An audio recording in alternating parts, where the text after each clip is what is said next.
नमस्कार दोस्तों। आज हम बात करने वाले हैं हमारे शरीर के एक बहुत ही महत्वपूर्ण अंग के बारे में, जिसका नाम है आमाशय, जिसे अंग्रेजी में स्टमक कहा जाता है। सबसे पहले सवाल आता है कि आमाशय होता कहाँ है। तो आमाशय हमारे पेट के अंदर, डायफ्राम के ठीक नीचे और छोटी आंत के ऊपर स्थित होता है। इसका काम है भोजन को पचाना और उसे ऐसे रूप में बदलना कि शरीर उसे ऊर्जा के रूप में इस्तेमाल कर सके। अब बात करते हैं इसके आकार की।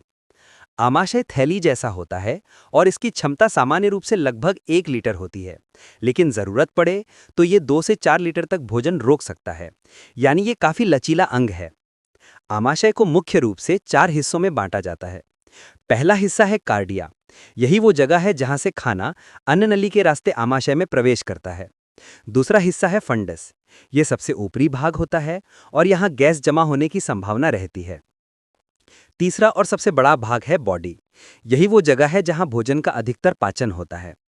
और अंत में आता है पाइलोरस, जहां से पचा हुआ भोजन छोटी आंत में भेजा जाता है।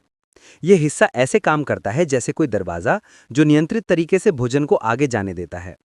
अब चलते हैं इसके अंदर की संरचना पर। आमाशय की दीवारें 3 मुख्य परतों से बनी होती हैं।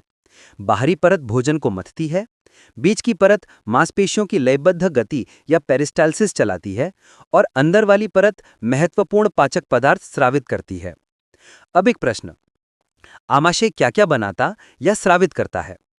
तो सबसे पहले हाइड्रोक्लोरिक अम्ल यानी HCl। ये भोजन में मौजूद बैक्टीरिया को मारता है और एंजाइम को सक्रिय करता है।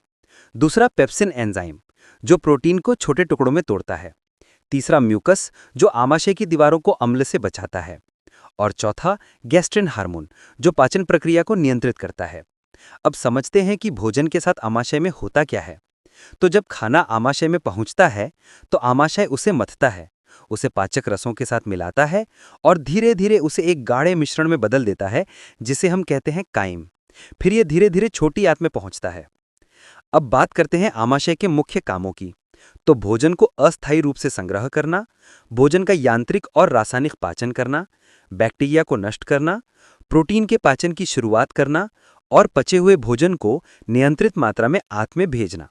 लेकिन अगर आमाशय में समस्या हो जाए तो इससे कुछ बीमारियां हो सकती हैं, जैसे अल्सर, जिसमें आमाशय की दीवार पर घाव बन जाते हैं। दूसरी है गैस्ट्राइटिस, जिसमें अंदर की परत में सूजन आ जाती है।